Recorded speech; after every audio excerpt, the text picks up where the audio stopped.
Action. Okay, my name is Vincent Johnson. At least that's the name I was assigned at birth by my parents. And I stay in Chicago on the north side. Been over here all my life. Come up in an area known as Francis Cabrini, which later on became infamously known as Cabrini Green. Now, I've been writing poetry off and on since I was 11. That's when my mother introduced me to it as a way of trying to discourage me from my juvenile ways. It didn't work, but at least I became a poet. Now, this poem I'm about to do is called Today's Plantation, and at the time I wrote it, which was January 2000, my birthday, which was January the 2nd. That's when I started writing it. Before that month was over, I had completed it. I was writing it off and on, and it's amazing that it even got written. But my inspiration to write that poem at the time was my way of saying that even though it was a new millennium, we had not really went anywhere as far as the people. As far as I was concerned, we were more entrenched as slaves then and now than we were before, okay? And this poem will bring that out. For some, the word plantation brings to mind a period of slavery we thought we left behind. But that's not really the case. It has simply changed its face. Its new look may lack the physical restraints, but no less controlling in the picture it paints. Instead of horseback riders, the rope and the whip, we have taxes and wages and 666. They are the controls, like the plantations of old, that unseen master we never see, and why we remain more slave than free. But here, the plot thickens like full-grown chickens.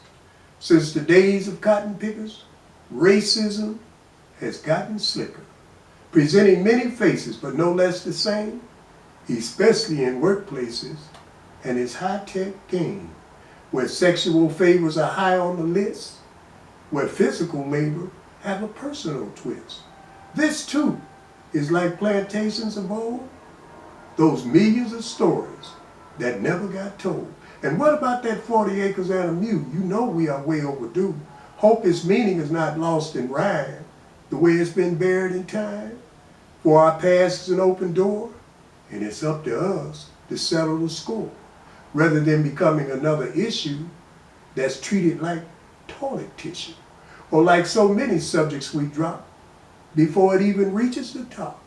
Yeah, we eat better, dress better, and have more cash, but when you take a closer look, you can see the hidden lash, regimented, regulated, supposedly educated, a new breed of people filling the slots.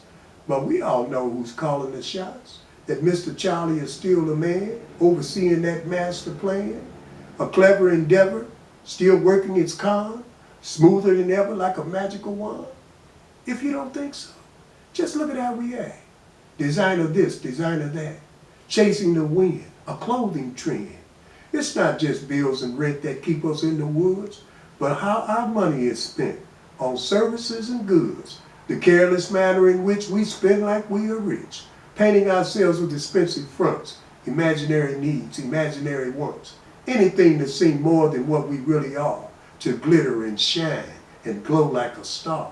A chief reason is more fact than fiction, that perhaps we have a mental condition, victims of our own confusions, illusions, and hasty conclusions. Yeah, the system is shrewd, as we are, vulgar and rude, but don't like the old system of force.